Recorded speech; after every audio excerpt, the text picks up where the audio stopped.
Welcome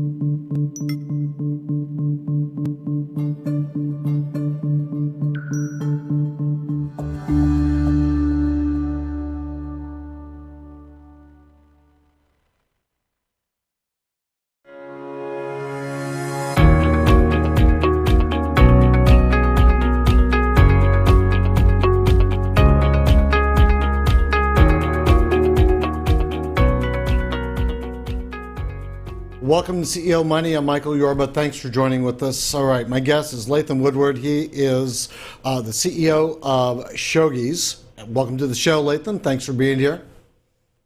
Thank you, Michael. I greatly appreciate it. It's actually pronounced Shoghi's. Shoghi's. Shoogies. All right. As a matter of fact, your PR agent was going to send me some samples. I said, no, can't come to Texas just yet. But I'll go to Aspen and we'll see about a different arrangement. Latham, give us an idea of your background, what you bring to the table, and what Shoghi's is, and how you're going to open up the entire world to a new way to think about cannabis and cannabis products. Okay, Michael. So basically, I've been in manufacturing almost my entire career, centered around construction manufacturing. Later, I got into importation of tequila, which I did from Mexico, bond-to-bond transfer from Mexico to Monterey, California for a large drink mix, ready-to-drink mix. And basically, I learned a lot about tequila and agave cactus while I was in Mexico on those many trips. Mm-hmm. That led me to found this company, Sense Distribution, with my partner, Andy Schatz and Jeff Kinsella. And we decided we were going to make cannabis accessible to the masses. And in order to do that, we've decided to put it in a small, convenient, low dosage container and provide it in 20 serving packs to the general populace. Okay. Is there anybody in your, I've never seen this product mix before. Is there anybody in your space trying to do this? Or are you first to market? There have been other people, but I consider ourselves to be first to market because the other efforts were not, it appears, not well funded. Perhaps their packaging methodology wasn't solid.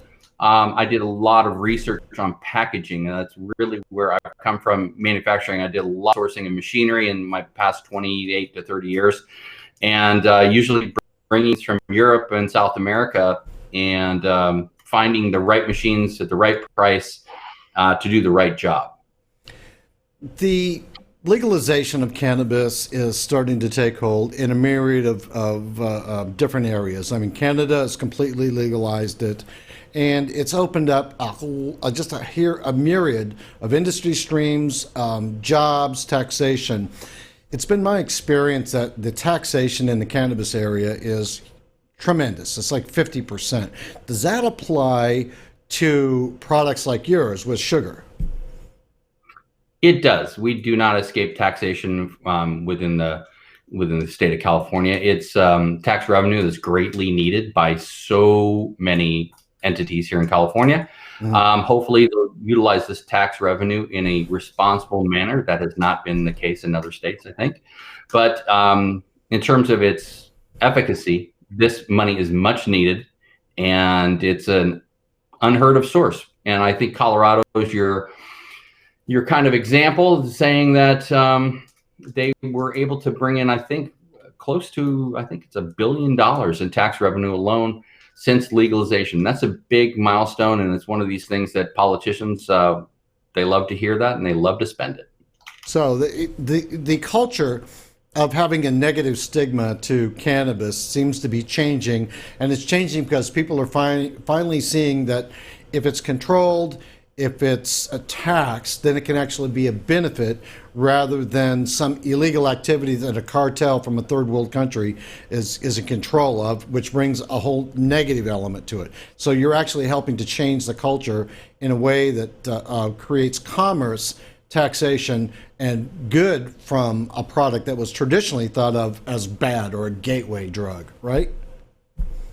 Exactly. I mean, the perception of cannabis has been widely Perceived as something super negative.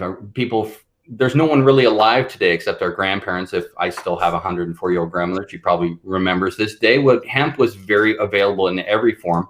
It was utilized in oil. It was utilized in fabrics, twine, rope, and many, many other things. It goes back to the days of reefer madness and basically oil companies. I hate to say it, but they came in and they wanted to get rid of hemp oil, which was a very, very, very low cost extracted oil to use for many purposes. And I think the stigma attached to it is one that has to just be gotten over. We readily accept alcohol. We readily accept the downside of alcohol, and that is drunk driving. It's crimes, that is bank robberies, and many, many other things. And I don't think you can point the finger at violent crimes other than finance type of crimes in the course of a robbery, for instance, where cannabis really comes into effect. I think that you've seen a dramatic change in crime statistics since the legalization in the states of Oregon, California, and Colorado. And it would be interesting to have that point refuted because the proof is there. Now, you've got a product is readily acceptable in the states that it's legal.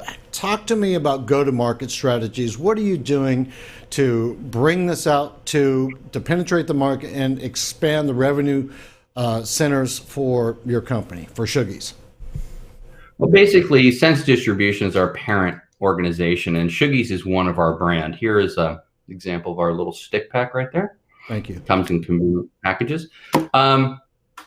What we've done is come to market. We're front-loading public perception. We want to get the message out there that it's not just about the people who smoke marijuana through a joint or a bong or dab or any of these other things. It's about everyone, and it's about the ability to utilize cannabis in your daily life in a responsible fashion that is non-offensive, a big thing. Obviously, people don't smoke cigarettes near schoolyards or anything like that. I don't recommend taking our product near a schoolyard, but you don't have the same impact. You could use it at a dinner table and people would not say a word. They wouldn't know what you're doing, and it's your business, and the kind of our philosophy. What you do is your business, and take Shoogies along with you. We also have 4 other brands right behind this ready to launch as soon as Shoogies is taken off.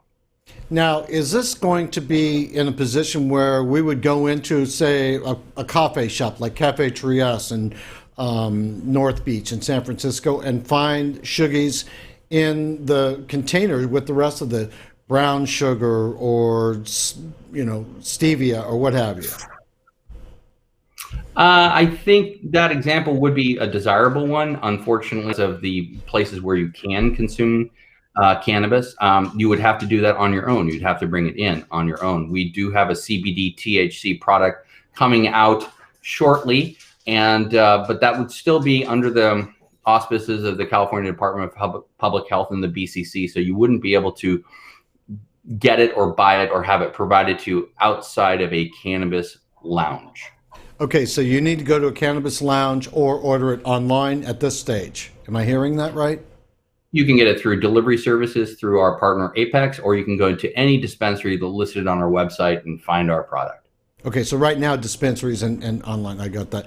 How are you reducing the stigma? You've got to have some kind of a campaign to be able to open the market for your product. How are you going to market with that campaign thought in mind?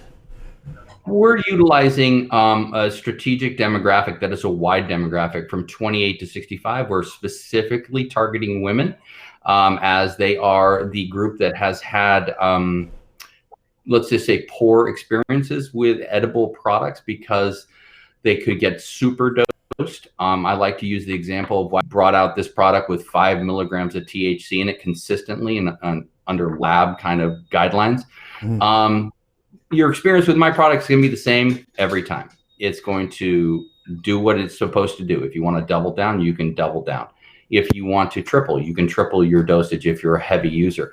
But the stigma is we're looking for just the average American, a person who wants to perhaps change their way of doing things. For me, I don't drink alcohol. And for me, I can make a mocktail with one of my Shoogies for the evening. and it makes for a great evening. I can drink with my friends. I don't feel left out. And part of that feeling is inclusiveness. And I think that's another thing about the stigma. We're trying to include everyone and have it not just be the people who smoke the joints and bongs and that kind of thing. What about the diabetics? Because it's sugar, so that's not really that good for diabetics. Are you going to be able to, in the future, come out with a Shuggies that is, say, oh my goodness, and there you have it. Agave syrup right here. So this is our next one. It's coming out in 2 weeks. It's already gone through tertiary testing, and it's ready to launch. It is a product that we'll get it right here. You can have anytime on the go, exactly the same pack, except it's green. And it's a primarily agave has some things to actually bind it, but agave, as you know, is primarily fructose. It has very low glucose and sucrose. So if you are diabetic, you can experiment with the agave under a doctor's guidance, or if you just like agave in your cocktail or an old fashioned or a margarita, you can use that product for that too. Great. Latham, thank you for your time. I really appreciate this and having the time to come back. I can't wait to have you back again so we could talk about other products that you're bringing to market and expanding the horizon for this entire industry sector. Michael, thank you for your time. It's been great, and it's a pleasure to meet you. You too. We'll talk to you soon. All right. By the way, Latham, I've got a couple of guys I want to introduce you to, so stick around after the show. I want to talk to you just for a minute, all right? You bet. Okay, you've been watching CEO Money with Michael Yorba. Thanks for joining with us. Like us on Facebook, follow us on Twitter, and subscribe to our YouTube channel.